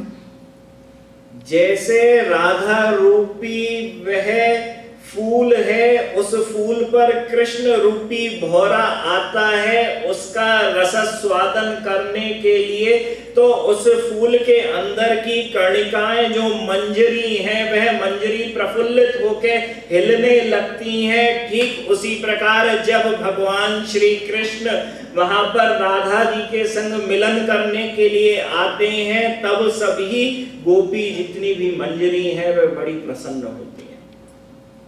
उनका काम ही है सिर्फ यही कि कैसे दोनों को मिलाया जाए, दोनों का कैसे मिलन कराया जाए। हमेशा इसी कार्य में हमेशा व्यस्त रहती है। क्यों? क्योंकि यह जो कार्य है कभी खत्म नहीं होता। एक कुब्जा थी, आपने कुब्जा की कथा तो जो सुनी होगी।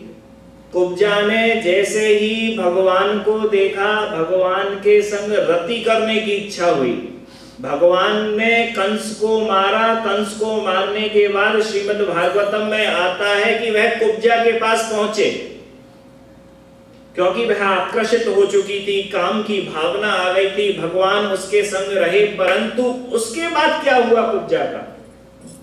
भगवान के पास फिर नहीं गई, क्योंकि जितनी भी कामना थी एक बार भगवान मिल गए, भगवान चले गए, वह कामना खत्म। कामना फिर नहीं है। कितनी देर के लिए कामना होती है? क्षणिक होती है कामना। तो जिस समय आपकी कामना पूर्ण हो जाएगी उसके बाद आप नई कामना के लिए भागोगे। आज मेरे पास यह गाड़ी आ गई, अब मेरी कामना पूर्ण हो गई, अब मुझे दूसरी गाड़ी चाहिए। अब इस गाड़ी में 6 महीने के बाद, साल भर के बाद बदलनी है, चाहे 6 साल काम कराओ। ठाकुर की प्राप्ति। उमा शंकर जी नाम के एक अयोध्या में एक भक्त हुए, हमने संबंध रखा भगवान के साथ, बड़ा विचित्र संबंध। भगवान वशिष्ठ परंपरा के अंदर हुए, गोत्र के अंदर हुए, तो यूं कहते थे मैं ठाकुर जी का गुरु हूं, मैं ठाकुर जी का गुरु हूं। मंदिर रामलला के मंदिर में दर्शन करने जाते, पुजारी आधा पर्दा ले लेते कि सीता मैया सीधे सीधे ना देखे ठाकुर अपने उनके गुरुदेव को, और महाराज दर्शन करने के बाद अपनी माला उतारते उमा शंकर जी, और उमा शंकर जी माला उतार के पुजारी को देते और कहते जा भैया पहना दे इसको माला, और पुजारी पहना देता। कुछ संतों को बड़ा खराब लगा, बताओ यह तो जगत गुरु है भगवान, श्री कृष्ण वंदे जगत गुरु, और तुम इनके गुरु कहां से बन गए? नहीं नहीं आप गलत कर रहे हैं, आप अपनी माला को उतारिए, हम तो ठाकुर जी की माला लेने के लिए आते हैं मंदिरों में, परंतु यह सज्जन तो ऐसे थे अपनी माला ठाकुर जी को देने के लिए आते थे। रोज सुबह का नित्य का इनका नियम था ठाकुर के मंदिर जाना, जो माला पहनी हुई है उसे उतार के पुजारी को देना, पुजारी उठा के लेके रामलला को पहना देता वह माला। बोले हम आपकी यह माला, सब संतों ने कहा हम आपकी इस माला को अब नहीं पहनाएंगे, आप तो यहाँ पे अधर्म कर रहे हैं, हम खुद माला पहनाएंगे ठाकुर को, ठाकुर उस माला को पहनेगा।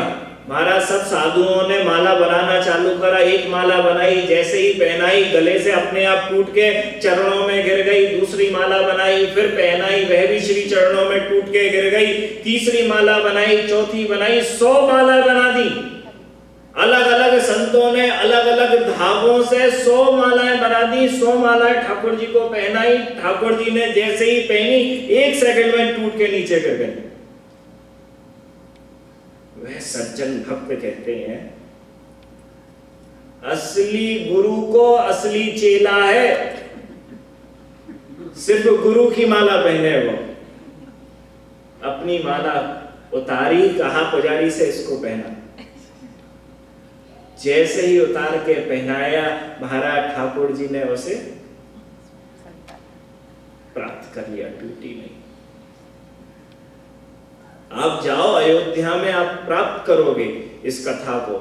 रामलला की जब सवारी निकलती थी, जब उस गुरु का घर आता था, ठाकुर जी के श्री विग्रह ना उनकी गर्दन झुक जाती थी कि ये गुरु का घर है, यहां पे मुझे नमस्कार करना है। सबके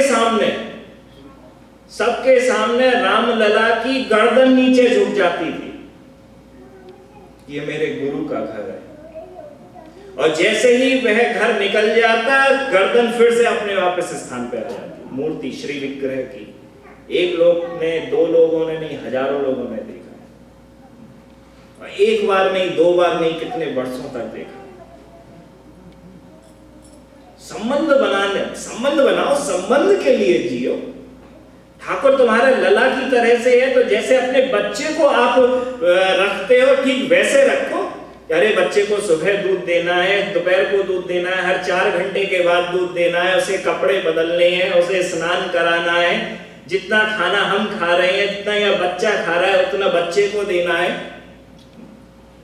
ये जब तक भाव आएगा नहीं तब तक थोड़ी ना आप संबंध का निर्वाह कर रहे हो। क्यों? क्योंकि आप उसमें उस भगवत तत्व को भी देख रहे हो। अरे रख दो 2-4 बतासे, इसमें 1-2 लड्डू रख दो, खा लेगा। अरे बच्चा कहां से 1-2 लड्डू में उसका पेट भरेगा? उसका पेट तो तब भरेगा जितना आप खा रहे हो, जितना आपका बच्चा खा रहा है। संबंध के लिए जियो। जब तक संबंध के लिए नहीं जियोगे, वह प्रेम की प्राप्ति नहीं होगी। अपने वृंदावन की कथा आती है, एक बाबा वहां पहुंचे, बाबा ने पहुंच के अपने लड्डू गोपाल जी को विराजित कर दिया केसी घाट पे, और स्नान करने के लिए सीढ़ियों से उतर के यमुना जी पे पहुंच गए। एक हमारी वृंदावन की गोपी वहीं से निकल रही थी, उसने देखा, अरे बताओ किसी ने मेरे भगवान को इतना मारो पीटो है कि लड्डू गोपाल के हाथ पे टेढ़े पड़ गए हैं। वह ना देखे ना, लड्डू गोपाल जी यहाँ बैठे हुए हैं, एक हाथ नीचे एक हाथ ऊपर, दोनों घुटनों के बल पे बैठे हुए हैं। वृंदावन के अंदर जो उपासना होती है वो भगवान श्री कृष्ण की होती है, जो सीधे खड़े हुए हैं। और जो लड्डू गोपाल जी है, इनकी उपासना होती है गोकुल में, हाँ, जहां पे वो बच्चे के रूप में है।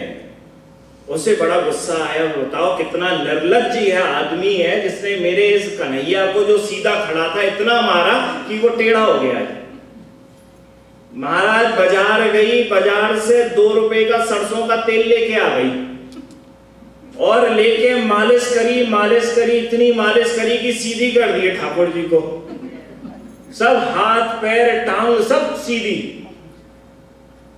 यहां पर वह बाबा स्नान करके ऊपर आए, स्नान करके ऊपर देखा उनके भगवान उन्हें मिले ही नहीं। वहां तो कोई लंब लेट के खड़े हुए से भगवान कृष्ण खड़े थे। बोले बताओ मेरे तो किसी लड्डू गोपाल को किसी ने चुरा लिया। पुलिस स्टेशन पहुंच गए बाबा, हाँ, कृष्ण जी को हाथ में लेके, और कहने लगे अरे बताओ पुलिस महाराज, यहाँ पे मेरे इनको चुरा लियो किसी ने, ऐसे खड़े खड़े से भगवान को यहाँ पे रख दियो, मेरा बाल गोपाल गायब हो गया है, रपट लिखो, रपट लिखो। ऐसे ही कहीं रपट लिखो, हल्ला मच गया। उन्होंने कही अरे हम बाबा यहाँ तुम्हारे पास छोटे से लाला ढूंढेंगे का, खुद जाके ढूंढ ले, ना तो जा बाजार में जा नया खरीद ले, जाके टाइम पुलिस के पास टाइम ना है कि भैया तेरे छोटे से लड्डू गोपाल को ढूंढेंगे, ना तो जय की उपासना कर ले, जय की पूजा कर ले, दोनों में अंतर का है। हल्ला मच गया वहां पे, इतना हल्ला मचा कि दुनिया जहान के लोग वहां पे आ गए। वह जो औरत थी जिसने तेल लगा लगा के ठाकुर जी को बिल्कुल सीधा कर दिया, वह भी वहीं से गुजर रही थी। उसने देखा कहाँ हल्ला हो रहा है, किस बात के लिए हल्ला हो रहा है, जाके देखा, देखते उसने पाया अरे इस बाबा के हाथ में तो वही मूर्ति है, अरे जी तो वही बाबा है जाने बहुत मार पिटाई करी मेरे लाला के सामने। अरे गुस्सा आ गया एकदम, बाबा के पास पहुंची मारने के लिए, तूने मेरे लाला को इतना मारा कि उसके हाथ पैर टेढ़े हो गए, तेरे कारण मुझे 2 रुपए का सरसों का तेल खरीदना पड़ा, 2 रुपया दे, 2 रुपया दे। सोचो, बोले 2 रुपए दे, अरे मेरे किसी ने चुरा लिए, अरे नायब चुराए, जेई तूने बैठा रखे, मार मार के टेढ़े पड़ गए, 2 रुपया का सरसों का तेल लेके आई, इतनी मालिश करी तब जाके सीधे भाई है, 2 रुपया निकाल। महाराज जैसे ही उस बाबा ने श्रीमुख को देखा, अपने उन बाल कृष्ण का, अपने उन श्री विग्रह का, उसे लगा अरे ये तो मेरे वही बाल गोपाल है, वहीं पैरों में पड़ गया गोपी के।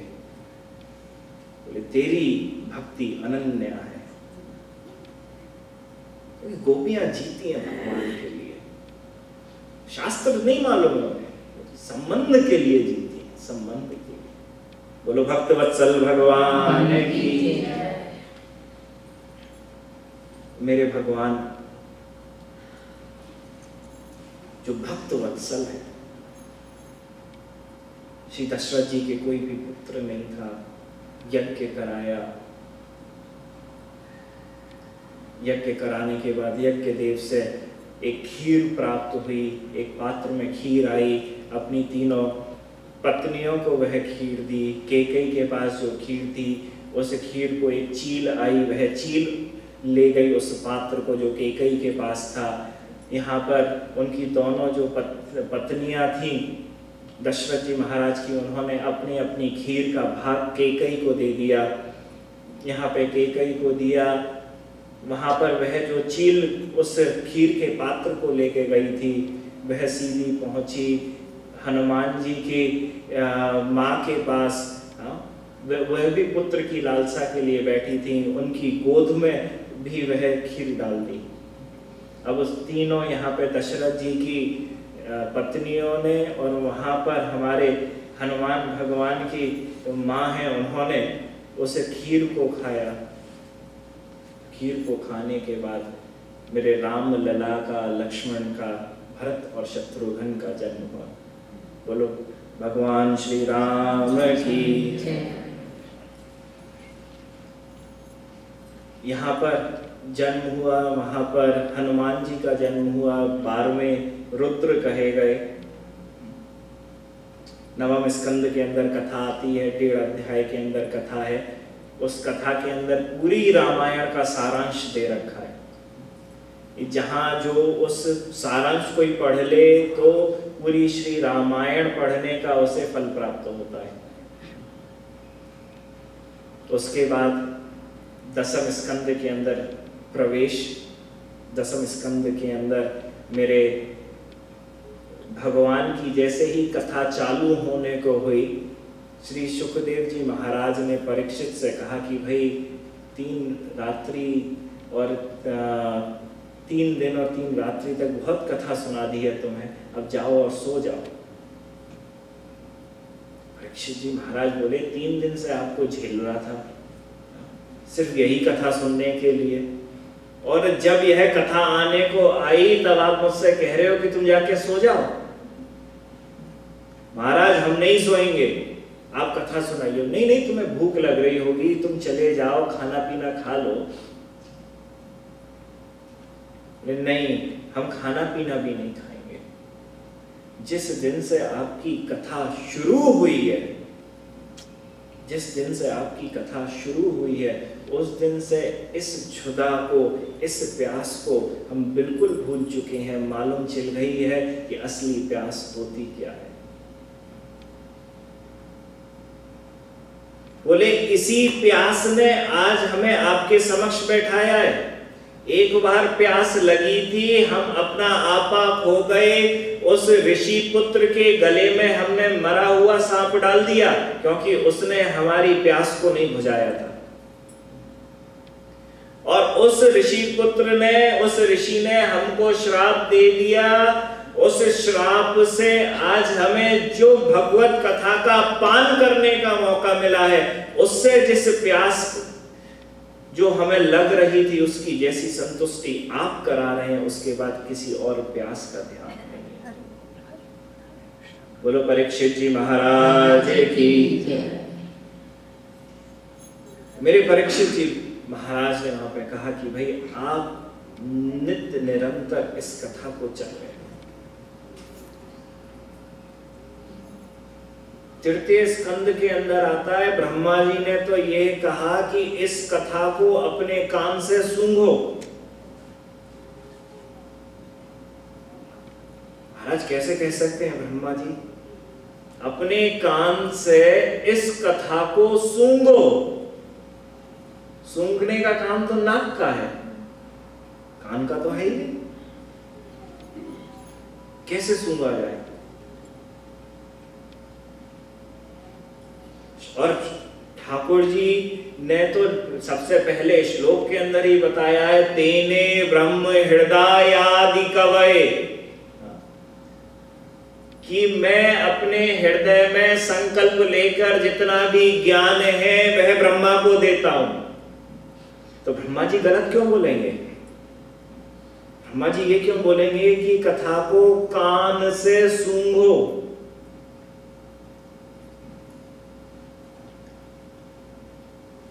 बहुत बड़ी गलती दिख रही है ये तो।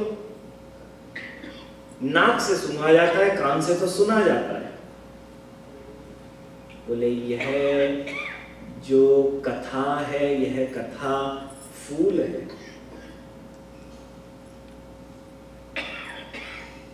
यह कथा फूल है। इस फूल के रस को अगर आप कितना भी निचोड़ो तो उसकी गंध जो निकलेगी वो आप अपनी नासिका से ही श्रवण, आप नासिका से ही सूंघ पाओगे। परंतु यह कथा रूपी जो अमृत है, इसका पान जो नासिका से कभी नहीं होता, वह नाक तो कान बन जाती है, उस कान से ही सूंघा जाता है। और यही कथा धीरे धीरे हृदय के अंदर पहुंचती है, यही सुगंध। हाँ, परीक्षित जी महाराज ने कहा कि हमको तो आप यही कथा सुनाइए जिनकी कथा सुनने के लिए बैठे हैं। जब मेरे श्री सुखदेव जी महाराज ने कथा का वर्णन करना चालू करा कि एक दिन श्री नंद बाबा मथुरा, नंद बाबा एक दिन यमुना जी पे पहुंचे, यमुना स्नान किया, यमुना स्नान करके अपने नंदालय के अंदर आ रहे थे। आते आते उसी समय ब्राह्मणों का एक झुंड मिला। ब्राह्मणों के झुंड को मिलते ही वहां पे उनको प्रणाम करा। उसी समय सभी ब्राह्मणों ने कहा कि तुमको पुत्र हो। एकदम ऐसे इस बात को कहा, नंद बाबा पैर में पड़ गए, कहा क्यों मजाक कर रहे हैं ब्राह्मण देव, इस अवस्था में जब हम वृद्ध हो गए हैं, हम आपको कैसे मालूम कि भाई अब हमें पुत्र की प्राप्ति होगी? हमें तो लगता नहीं, इतने बरस बीत गए आज तक तो पुत्र की प्राप्ति हुई नहीं है। सब ब्राह्मणों ने कहा कि भैया अगर सोच विचार कर अगर कुछ आपको यहाँ पे वरदान देते, कुछ प्राप्त होता नहीं होता उसमें संशय की स्थिति होती, परंतु ऐसा लग रहा है कि आपने प्रणाम जैसे ही करा, सभी जितने भी यहाँ पे ब्राह्मण बैठे हैं उनकी जीवा पर सरस्वती विद्यमान हो गई थी और सब ने एक ही स्वर में कहा कि तुमको पुत्र की प्राप्ति हो। बोले तुम जाओ, तुम्हारे यहाँ पे पुत्र आएगा। यहाँ तो यह चले गए। सभी ब्राह्मण देव सोचने लगे भैया यजमान से कह तो दियो है, परंतु पुत्र होना भी चाहिए। सीधे भागे भागे गए महर्षि शांडिल्य के पास। महर्षि शांडिल्य के पास पहुंचे। पहुंचने के बाद उनसे कहा कि महाराज हमने नंद बाबा से कह दिए उनके पुत्र होना है, कुछ उपाय बताओ।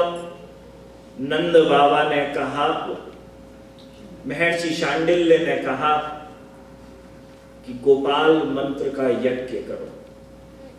श्री गोपाल मंत्र का 18 करोड़ जप से आहुतियां दी गई श्री गोपाल मंत्र की।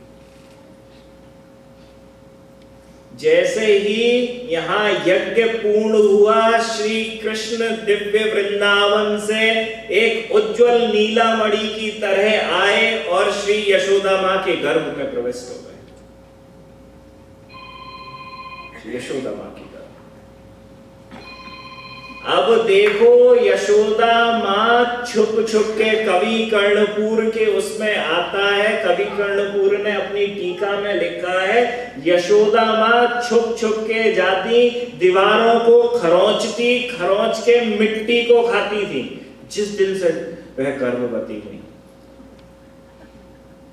चूना जहां लगा होता, मिट्टी जहां लगी होती उसे खाती, क्योंकि भगवान को कुछ पसंद नहीं, ब्रज की वह माटी पसंद है।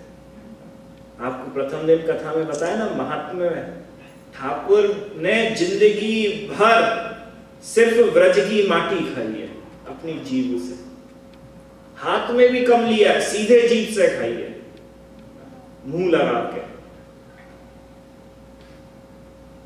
तो यहां पर एक दिन नंद बाबा को ऐसा स्वप्न आया सोते सोते कि यहाँ कोई उज्जवल नीलामणि, कोई एक छोटा बालक मेरी गोद में बैठा है, मेरे बालों में अपनी उंगली डाल रहा है। एकदम सोते सोते उठ गए, यशोदा के पास गए, यशोदा से कहा कि भाई मुझे ऐसा एक विचित्र स्वप्न आया। उस स्वप्न के अंदर था कि एक छोटा उज्जवल नीलामणि एक बालक है, वह छोटा बालक मेरी गोद में बैठा है और मेरे बालों के संग खेल रहा है। यशोदा मां ने कहा कि भाई मुझे भी ठीक ऐसा ही स्वप्न आया। जैसे ही यहाँ यह स्वप्न आया, मेरे भगवान नारायण मथुरा के अंदर उन्होंने जेल में अवतार ले लिया। बोलो नारायण भगवान की जय। कल भी बताया आपको, भगवान नारायण ने अवतार लिया वहां पे जेल में, कारागृह में, परंतु उनका जन्म हुआ गोकुल में। पहले योग माया का जन्म हुआ। योग माया ने आते ही अपनी माया से पूरे व्रज को सुला दिया।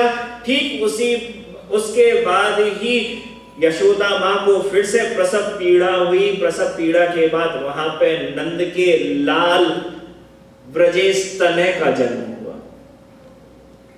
यहां पर देवकी ने कहा कि हे भगवान चतुर्भुजधारी रूप में आ गए हो, कह रहे हो कि मैं तेरा पुत्र हूं, अभी जाता हूं कंस को मार के आता हूं। बोले महाराज कौन विश्वास करेगा, एक दिन में इतना बड़ा छोरा हो गया, कोई समाज वाला नहीं मानेगा कि आप मेरे गर्भ से आए हो, छोटे रूप में आओ, छोटे रूप। बोलो बाल कृष्ण लाल की जय। जैसे ही यहाँ पर देवकी ने स्तुति करी कारागृह में ठाकुर जी से, आप छोटे बालक के रूप में आओ, आपको नमस्कार करती हूँ, आप मेरे पुत्र हो तो पुत्र बन के आओ, चार भुजाधारी तो भगवान है, द्विभुज में आओ। तब माया यहाँ पे स्तुति करी, माया के प्रभाव से मेरे भगवान गोकुल से उठ के आए उस जेल में, और चतुर्भुजधारी जो रूप था वह द्विभुज भगवान श्री कृष्ण के अंदर लुप्त हो गया। बोलो बाल कृष्ण लाल की जय। जैसे ही सब वहां पे लुप्त हुआ, सब सो रहे थे, कारागृह में भी सबकी वहां पे बेड़ियां खुल गईं, वसुदेव जी उठे, उसी पुत्र को, अपने पुत्र को, द्विभुज कृष्ण को जिसमें नारायण का अंश है, उसको लेके गोकुल पहुंचे। गोकुल में पहुंच के यशोदा के पास सुला दिया, और उनकी योग माया को लेके, वह प्रथम जो पुत्री है, बड़ी बहन है भगवान की योग माया, उनको उठा के अपने कारागृह में लेके आ गए। कंस को मालूम चला कि बच्चा हुआ है, पहुंचने के बाद मालूम चला कि ये तो पुत्री है, पुत्र तो है ही नहीं। योग माया को तो भी मारने लगे। योग माया हाथ से छिटक के ऊपर पहुंच गई। ऊपर पहुंच के आकाश, उसने कहा कि तेरा काल का जन्म हो चुका है, मैं नहीं, तेरे काल का जन्म हो चुका। यहाँ पर सुबह हुई, सुबह होते ही यशोदा माँ के पास मेरे नंद लाल लेटे हुए। जैसे ही सूचना प्राप्त हुई कि मेरे नंदलाल का जन्म हो चुका है, पूरे के पूरे नंद गांव में, पूरे के पूरे गोकुल में वहां पर नंदोत्सव का माहौल हो गया। नंद के घर आनंद भये, जय कन्हैया लाल की। हाथी दीजय, घोड़ा दीजय और दीजय बाल की। नंद के आनंद भयो,